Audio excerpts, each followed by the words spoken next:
नमस्ते, अभिवादन आपका इनोसेंट इन्वेस्टर के इस नए वीडियो में। दोस्तों, ये वीडियो मैं पॉजिटिव माइंडसेट के साथ ही बना रहा हूँ। याद रखिएगा, कुछ लोग बोलते हैं कि आप मार्केट को लेकर बहुत नेगेटिव रहते हो, तो उनको मैं सिर्फ एक जवाब देना चाहूँगा कि आप पिछले जो 6 महीने 8 महीने गए हैं उसमें जो हमने आपको स्टॉक्स सुझाए हैं उनका रिटर्न देख लीजिए, और मैंने वहाँ पर साफ साफ जब आपको बाइंग के लिए बोला है वो भी जाकर सुन लीजिएगा, तो आपके कानों को शायद राहत मिल जाए। खैर, आगे बढ़ते हैं। आपसे उम्मीद ये है कि आप वीडियो लाइक ज़रूर करेंगे। हम आगे बढ़ते हैं, एक्सप्लेनेशन देंगे कि अमेरिका में क्या करेक्शन चालू हो चुका है, क्योंकि S&P 500 के मोर देन 270-275 स्टॉक्स ने मोर देन 10% का करेक्शन दिखा दिया है वहाँ पर।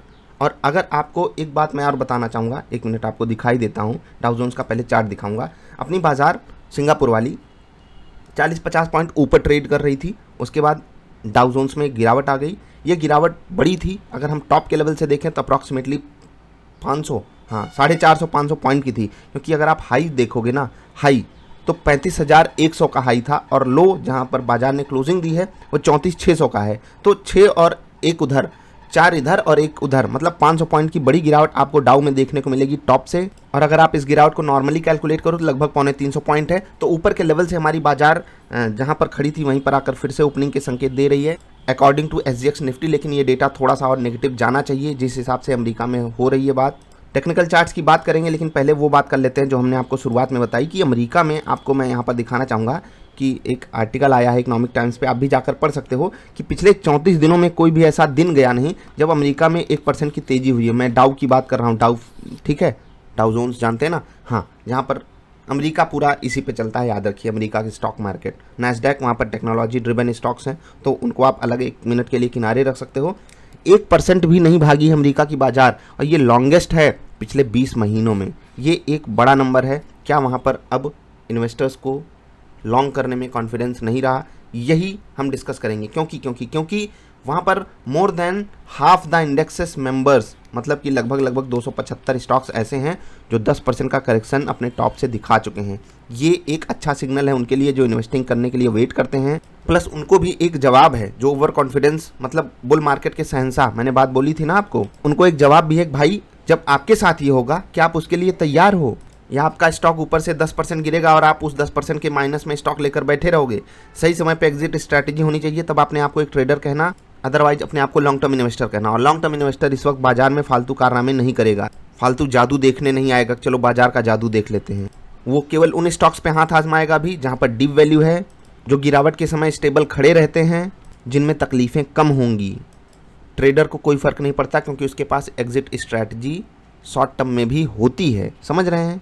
तो देख लीजिएगा, जब आपके साथ ऐसा होगा कि निफ्टी के 50-60% स्टॉक्स 10% करेक्ट कर जाएंगे, जब निफ्टी नहीं भागेगी, जब निफ्टी वहीं खड़ी रह जाएगी, तब आप क्या करोगे? प्लस यहाँ पर अभी गिरावट की बात नहीं की गई है, क्या करेक्शन चालू होने वाला है, ये ऐसा लोग अनुमान लगा रहे हैं। क्या इंडिया ओवर वैल्यूड है, वो आप डिसाइड करो। क्या हम जहाँ पर खड़े हैं ये एक जस्टिफिकेशन वाला मामला है? RBI तक को आकर कहना पड़ा है कि नहीं, ये जस्टिफाइड वैल्यूएशन नहीं है बाजार का, तो आप रिस्क समझना। अब आप कहोगे कि आप सारी नेगेटिव बात ही बता रहे हो, पॉजिटिव बात सिर्फ एक इतनी है, पैसा किसके हाथ में है? पैसा भी इन्वेस्टर्स के हाथ में है, और इससे बड़ी पॉजिटिव बात कुछ हो नहीं सकती। जैसे उस मूवी में कहा था ना, तुम्हारे पास क्या है? मेरे पास गाड़ी है, बंगला है, घर है, जमीन जायदाद है, बीवी है, बच्चे हैं। तो दूसरा वाला हीरो बोलता है कि मेरे पास माँ है। तो वही स्टॉक मार्केट के इन्वेस्टर्स, बड़े इन्वेस्टर्स, FII DII क्या बोल रहे हैं? मेरे पास धन है। समझ रहे हैं?